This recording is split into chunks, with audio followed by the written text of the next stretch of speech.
Hi, Gina. Hi Ione, hi everyone. I'm Gina, the senior editor of Polyester. And I'm Ione, the founding editor-in-chief of Polyester, and this is the Polyester Podcast, a feminist pop culture podcast dissecting the discourse on a weekly basis. Before we start, if you're a fan of this podcast, please make sure to like, rate, subscribe, and review.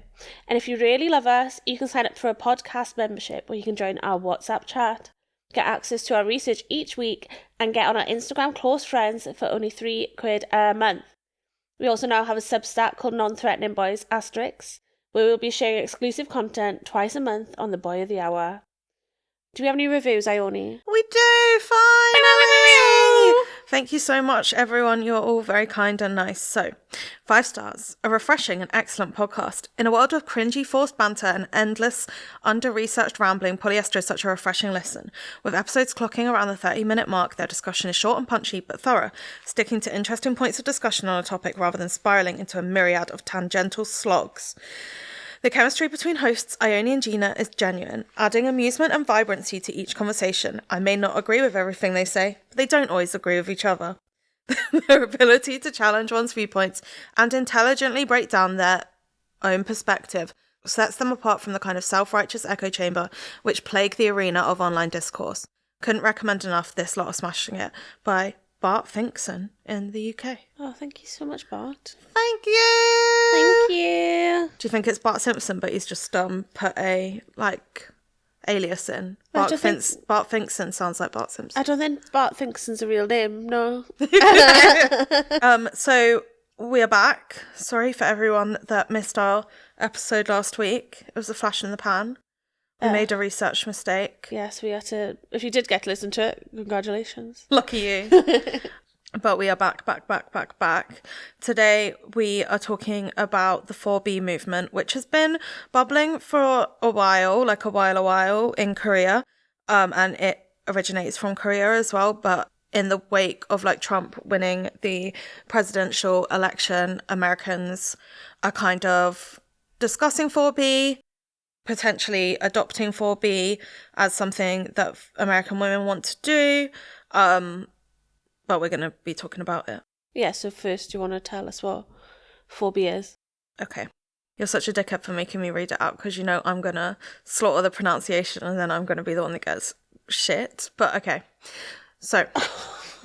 Jesus Christ. So 4B is based on 4 principles. Bihon, which is no heterosexual marriage. Bichulsan, which is no childbirth. Biyeonae, which is no dating. And Bisekseu, which is no to heterosexual sexual relationships. So B means no, and then the other words mean? Yeah, B, which is spelt like B-I in Korean. So it's no heterosexual marriage, no childbirth, no to dating, no to heterosexual sexual relationships. But if it's no dating, can queer people date? Yeah, because it's that's what people are kind of arguing about. Okay. So the origins of the movement first gained popularity in 2018, in which South Korean women were publicly turning away from societally imposed beauty standards by cutting their hair short and going barefaced. This is from an article on The Cut called A World Without Men. The women of South Korea's 4B movement aren't fighting the patriarchy, they're leaving it behind entirely. And that was by Anna Louis Sussman, and that was posted in 2023. So 4B is shorthand for 4 Korean words, which we've already gone through. It is both an ideological stance and a lifestyle, and many women that the writer spoke to extended their boycott to nearly all men in their lives, including distancing themselves from male friends. So in the view of the 4B movement in Korea, Korean men are essentially beyond redemption, and Korean culture on the whole is hopelessly patriarchal and often downright misogynistic. There was a 2016 survey by the Ministry of Gender Equality and Family, which found the instance of intimate partner violence, domestic violence, was at 41.5% in South Korea, which is significantly higher than the global average of 30%. So it's basically Korean women saying we are excluding men from our lives and our existences to pave a more utopian vision, which is free from patriarchy and free from violence. It's also quite a gender-based violence, I guess. It's quite not secretive, but secretive and for example, like the numbers fluctuate loads. So this cut article says that one article estimates there's 50,000 people that adhere to it, and others have put it more at 5,000. And like there's lots of different origin stories as well. So like the cut article says a different story to like the Journal of Gender Studies, which says a different story to Service 95, Dua Lipa's newsletter, written by Simon Coates, though, who is like an amazing political writer. Yes. Gina, anything to add to that? What I found really interesting is, but I kind of like approached this topic through people talking about it through the American lens. And I think a lot of American women are talking about it in a way that's like to punish men. But in the cut article, it says that the 4B adherents may hope to change society through demonstrations, online activism. But they're modelling an alternative lifestyle for women. They aren't trying to change the men. They just see them as their oppressors. They're trying to be like, we could live like this instead and it'd be better for you. Rather than being like, we're going to stop fucking them and then they're going to learn their lesson for voting that way or treating us that way. And I thought that was interesting that when it's been translated into American context, it's kind of being phrased as a punishment rather than like an alternative lifestyle. Yeah, I mean, I think what's interesting as well is that like, obviously we're not going to pretend we know loads about South Korean culture because we don't, but that the American version of this is like extremely individualist in that, yeah, it's like, protect your pussy vibe. Whereas in South Korea, yeah, it's more like we want to change our country, the way it's run and stuff like, you know, stuff how women move through the world in South Korea.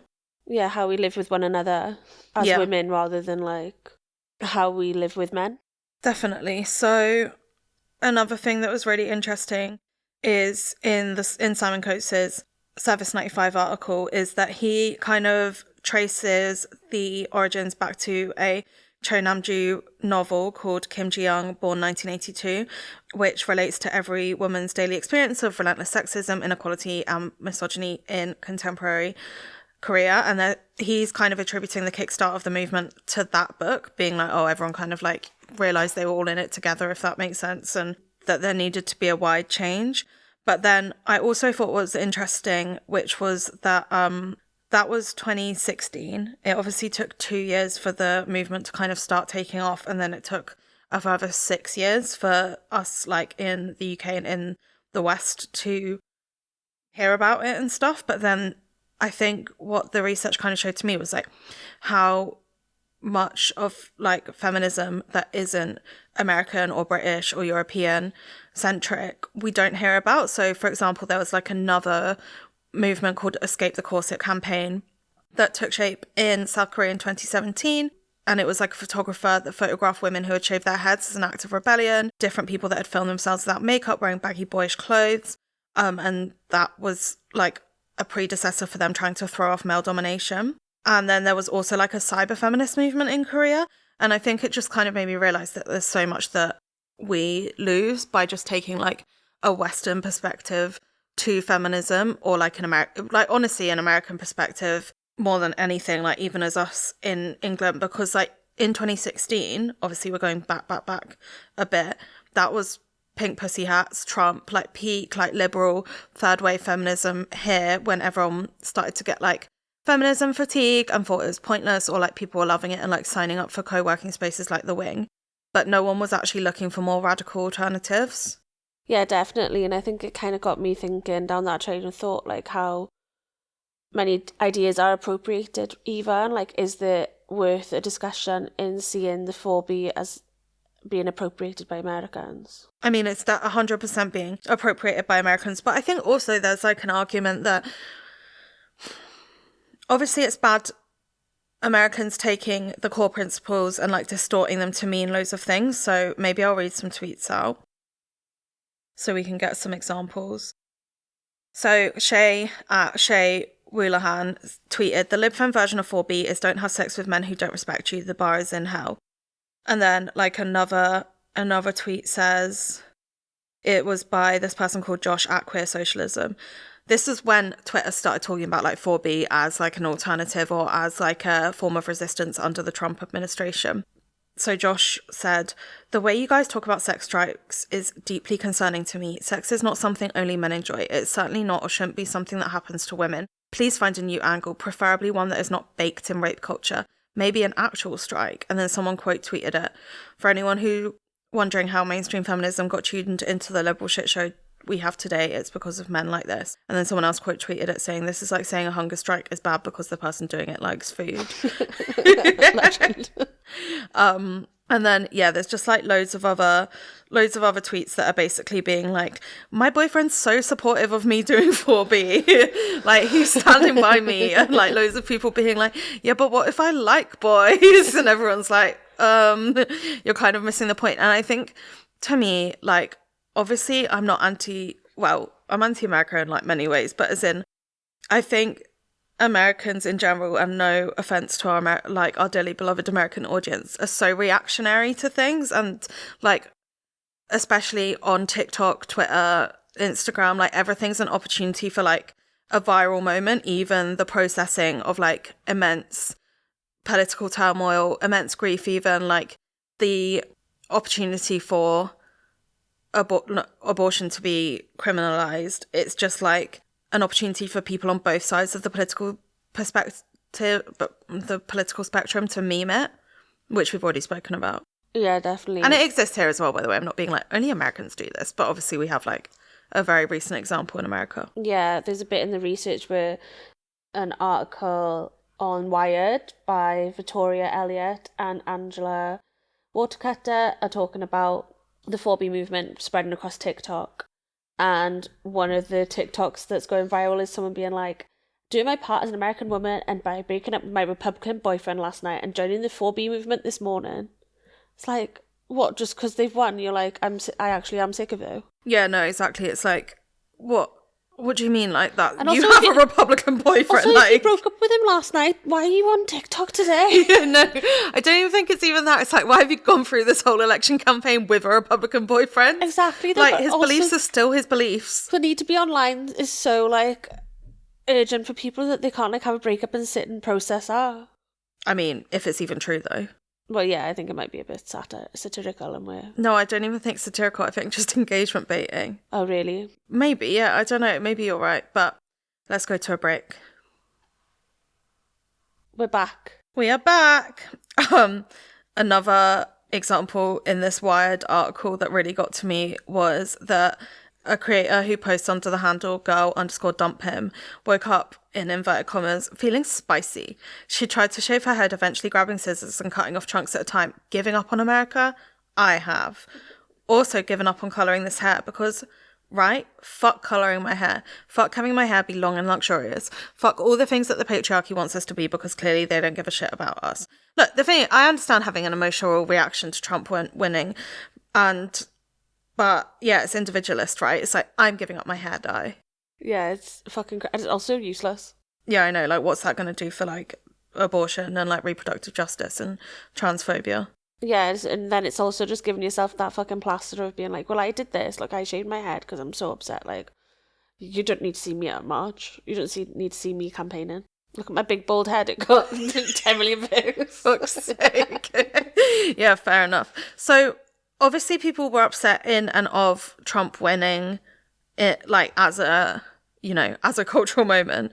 But I think the fact that 4B has been, like, taking off, or at least taking off in the eye of the discourse, is because of how men have been posting on socials in the wake of the election result. Would you like to tell us? Yeah, so I think right-wing men have been taken to the internet to be like, we won, let's say the most vilest thing that you can possibly imagine. So one of the main MAGA pundits, Nick Fuentes, took to Twitter, now X, and said, your body, my choice, which is reactionary to the feminist, like, slogan, which anyone who's been on, like, the internet ever, or has been on, like, feminist march, or has, I don't know, it's just everywhere, which is, like, my body, my choice, which is a reactionary statement by feminists to anti-abortion, reproduction rights being rolled back.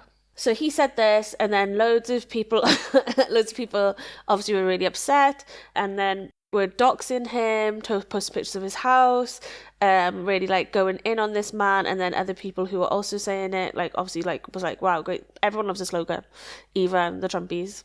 Yeah, so there was like slews of TikToks of like skinny cisgender white women being like, my body, his choice forever, girl boss vibes. But what I thought was actually interesting is that there's, obviously it's been a very short amount of time, like a week now, right? But there's already been analysis of how this is making its way through the internet and how like violently misogynistic and alt-right nationalist rhetoric is like increasing on the internet in the wake of Trump's victory. So CNN had an article called like Your Body, My Choice, attacks on women surge on social media following the election by Claire Duffy this year, 2024. So an ex-post from white nationalist and Holocaust denier Nick Fuentes last Tuesday night saying Your Body, My Choice Forever has been viewed more than 90 million times and reposted more than 35,000 times. Between Thursday and Friday, the ISD recorded a 4,600 increase in mentions of the phrase on X, and a number of women posted on TikTok videos saying their comments have been filled with users posting the phrase. So it's like basically men were finding women's TikToks like related or unrelated. And then men will flood their comments being like, your body, my choice, your body, my choice, like literally flooding them. And the ISD has already said that young girls and parents have used social media to share instances of offline harassment involving the phrase your body, my choice. They include the phrase being directed at them within schools or chanted by young boys in classes, according to the report, which was published last Friday. In some cases, X and TikTok users responded to posts saying your body, my choice, with vague threats of retaliatory violence. I also think it's interesting because X now, if you pay for a blue tick, you get paid for viral tweets. Yeah. So Nick Fuentes is very, not just saying these things to be reactionary, he's doing it to get money out of it. Well, I think also... And so I think copycats as well. I think also a lot of people, the election reframes the world, I guess. That sounds really stupid, but do you know what I mean? Like, I feel like in the lead up to election, you're thinking, oh, the side that I believe will probably win. Obviously, it's something that like liberals and leftists have been duped into many times with like 2016 election, for example, Brexit vote here, 2019 UK election with Boris Johnson versus Jeremy Corbyn. Like, I know echo chambers are really overused, but as in we think that that most people in the world share similar morals and belief systems to us. And then when it's like starkly shown in an election that is not the case, it's probably a bit of confirmation bias as well. Like a lot of people are seeing these things more because they're more aware of how it's like the predominant way of thinking. And I think what was interesting about that is that a lot of what was going on the internet in the days following the American election were people being like Gen Z are fucked, like Gen Z are more Republican than millennials or Gen X. And then also being like, it was in this article where it's like Trump. So this article is a Guardian one, a big cratering, an expert on Gen Z surprise votes and young women's growing support for Trump. So there is a bit in it basically where it says, well, why did Trump win over Gen Z men? So in terms of stats, it was that 56% of men between the ages of 18 and 29 voted for Trump, and 40% of their female peers did. So 40% of women between the ages of 18 and 29, which I think is like not that staggeringly high for men, but it's a shocking figure for women, I think, especially when abortion was like on the line in this election, basically. And also that Trump improved his 2020 performance with young women specifically. So in 2020, 33% of young women voted for Trump, and now it's obviously up to 40%, so that's like a 7% increase, which is a lot. Anyway, but then what I found weird about this article in particular is that it then focused on why men are voting for Trump, not why women are, which is fair enough, but this whole article kind of goes down the way of saying like historically in America, men are Republicans and women are Democrats, which, let me just say, it's quite sexist. Like, I'm not saying like give women a right to be evil, but it's like it basically is like men care about the economy and women care about social issues. It's just like such binary thinking when we exist in such a complex like political world, which we've already spoken about, and clearly the stats don't even support it like very strongly. The stats support that women will vote in their self-interest as much as like men will, especially white women. Exactly, especially white women. And then their second point as to why Trump won is Donald Trump's decision to meet young men where they are. Going on Joe Rogan, it sent the message that he cared about their votes. When you don't have someone willing to fight for your votes and talk about your interests, you're less interested in voting for that party. For me, this is just a situation of like they're praising him for something that worked when Kamala did the same things, but they just didn't work. Like Kamala went on Call Her Daddy, and I don't think Call Her Daddy is as big as Joe Rogan, and I also think Call Her Daddy is like deeply millennial, but she did try and engage in the same podcast circuit. And also there was so much coverage in the run-up of Kamala's campaign specifically targeting women, like trying specifically to get women out, young women, to save abortion. Like that was one of her main party lines. And obviously I'm not a political analyst, and it's Trump got more votes, but why is it always like Trump's pandering to these like little lost boys that like aren't being heard in the rest of the media when there's so many women as well? And yeah, it just didn't work. She did the same thing, but for girls it didn't work. What, you want Kamala to go on Joe Rogan? I don't know, it's just weird, do you know what I mean? Yeah, I think it's interesting when you... Because you can just flip it the other way. Like, if last week Kamala had won, everyone would be like, yeah, Trump fucked it. Why the fuck did he go on Joe Rogan? That's so, like, embarrassing. Like, he ruined his... He did a misstep with that. Like, people will frame it with hindsight rather than, like, say it at the time. Yeah, and everyone being like, what's the little big Trump called? Barron? Barron, yeah. Everyone's being like, Barron, like, backseat drove Trump's campaign and told him all the podcasts to go on and, like, how to be, like, a cool young guy. It's like... These men, like, and we're always saying, like, oh, male loneliness epidemic. Oh, there's a quote in this from the polyester article, actually. Let me get it up. One ex-user contests, so this is on polyesterzine.com, Trump 2024, women hatred and misguided appropriation of the 4B movement by Lilac Carr. And they write, one ex-user contests, hey, so I think it's less of a male loneliness epidemic and more of a young men becoming Nazis at concerningly high rates epidemic. While this misses the fact that the two things are more often than not two sides of the same coin, it is a lot to expect of American women right now to consider the core issues creating misogynistic men as their rights, safety, and lives are being taken away from them. And I feel like we do so much pandering to men in society and culture, obviously from like every level to like the home to government, in which we're like, we should listen to men and address their concerns. It's like, I'm not being funny. Why the fuck should I address a Nazi and a fascist's concern who like wants women to literally be like, subordinated in society? Like, we do so much pandering to these men. It's like, well, why have men become like this? Why have they? Because they're nasty little fucking freaks that are on incel forums all the time.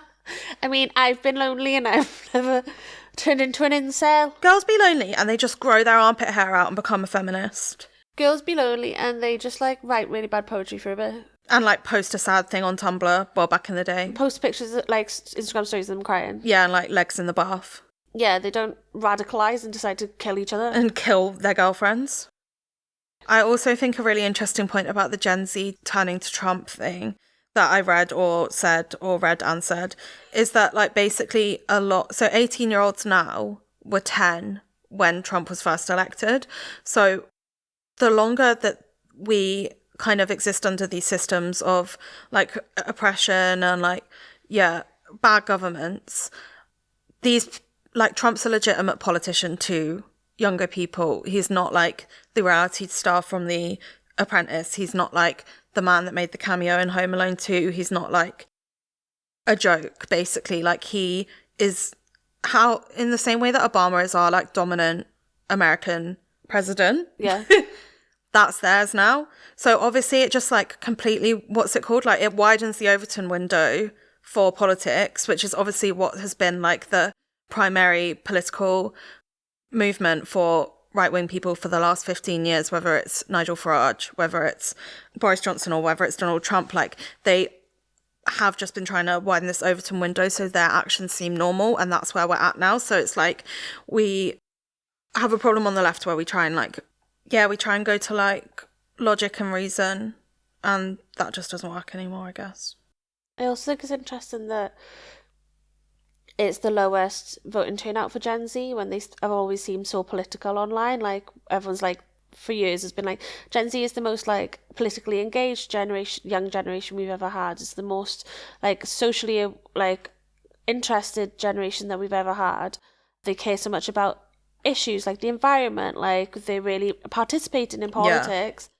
But when it came down to it, 42% of them come out to the voting booth. Yeah, it's and I weird. don't think that's a bad thing. Like, I think that's general. Well, I do think it's a bad thing, but I think it's typical. Like, it's always been that way. Like, younger voters aren't that interested in going out to vote. Yeah, I also think that, like, obviously there's an argument that younger people on the left are getting more leftist, which means they're getting more disillusioned with voting altogether. Yeah.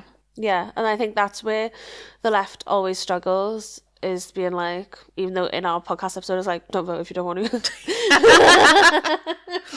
Fuck's sake, no, we don't need to like, remind the people. A Republican will always go out and do it. It's an age thing as well, because like the boomers are very committed. Yeah, exactly. Even though generations are fake, apparently, which we said off audio, but my nan's nan, my great-grand, who I'm named after, they used to send around cars, the Tories used to send around cars to old people's homes to pick them up and take them to the voting station so they'd vote for them. And my great-grand used to go and do it and then just vote for Labour. She was like, well, they'd send the Labour car around and they'd send the Tory car around, and the Tory car was nicer, so I'd get in that. I'd vote Labour when I got there. Anything else you'd like to discuss before we wrap it up? No, I'm ready. Are you sure? I thought you wanted to talk about a bit about the article. Oh, actually, yeah, I thought it was really interesting. So, this article that I commissioned, if you want to be commissioned by polyester, Zine, please email me, because I love pictures. So Lilac Carr, as we mentioned, wrote this article talking about how the 4B movement has been appropriated, what woman hatred kind of means in 2024, and through an American lens. I thought it was really interesting that they brought up how the 4B movement is kind of got like a tinge of turfiness to it. And what they were saying was that it bears striking similarities to the political lesbianism of second wave radical feminism in America in the 70s that instructed women to reject heterosexuality and consider lesbianism not as a sexuality but a political stance as well. In both cases, 4B and political lesbianism, the adoptees of these labels have excluded trans women spouting biological essentialist lines. That's not to say that most or even all of the 4B movement in the US or South Korea are guilty of this, but we should be wary of drawing any essentialist categories that exclude trans people from our understanding of gender-based oppression and paint biological males as an intrinsic forever enemy of women. And I think like what has been really like making me go back and forth on the whole 4B movement has been the bit where it's like, you won't reproduce, and then I was like, well, it kind of takes away the agency from women who want to reproduce. But then I was like, but the thing is that the right are condensing us down to our wombs, so it does make sense for that to be a part of the output of things that you're taking up a strike against. But then additionally, when I read this piece by Lilac, I thought it was really, really interesting to be like, well, when we do reduce it to like us versus them, wombs versus not them, taking away the wombs from them so that they can't benefit from our wombs, it all just gets really turfy. Yeah, that's true. But I conversely feel like what I've seen is like not really that. Like, I saw some TikToks and stuff that are like trans women lock it up, and that were like specifically speaking about like trans women also cutting off like sexual relationships with cis men. And obviously I would hope that we're like, you know, advanced enough to be able to have this conversation in a inclusive way that like doesn't reduce us to like, yeah, man bad, woman who has a womb good, like man with a dick bad, woman with a womb good kind of thing, because that is obviously really essentialist. But then yeah, I think it goes back to when we were doing the episode on sex work as well, though, being like women in relationships and women having sex with men and women who have children with men are doing sex work. Yeah, it's true. But then I'd also say about the like agents taking people's agencies away to have children. It's like, but they're taking our agency away to not have children. Yeah, that's what I think I just keep coming back to, is like there's all these nuances of the language, but when it boils down to it, it's like they're not far arsing about whether this means that or that could imply this. Yeah. They're just blanket fucking us all over. So why don't we all blanket fuck them over back? Yeah, exactly. And with that, thank you, Ione. Thank you, Gina. Thank you to Siam for the research, and to Olivia for the editing, and to all of you for listening. We love you. We love you. Goodbye. Bye.